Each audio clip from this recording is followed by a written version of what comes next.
about coral bleaching. Coral bleaching happens when corals lose their vibrant colors and turn white. But there's a lot more to it than that. Coral are bright and colorful because of microscopic algae called zooxanthellae. The zooxanthellae live within the coral in a mutually beneficial relationship, each helping the other survive. But when the ocean environment changes, if it gets too hot, for instance, the coral stresses out and expels the algae. As the algae leaves, the coral fades until it looks like it's been bleached. If the temperature stays high, the coral won't let the algae back, and the coral will die. What triggers coral bleaching? The leading cause of coral bleaching is climate change.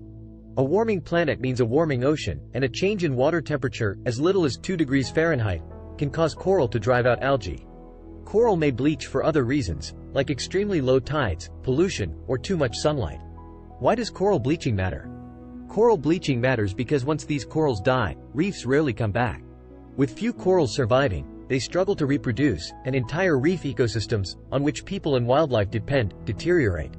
How does coral bleaching impact wildlife? Coral reefs support some of the most biodiverse ecosystems on the planet. Thousands of marine animals depend on coral reefs for survival, including some species of sea turtles, fish, crabs, shrimp, jellyfish, seabirds, starfish, and more. Coral reefs provide shelter, spawning grounds, and protection from predators. They also support organisms at the base of ocean food chains. As reef ecosystems collapse, already at-risk species may face extinction. How does coral bleaching impact humans? Coral bleaching impacts people's livelihoods, food security, and safety.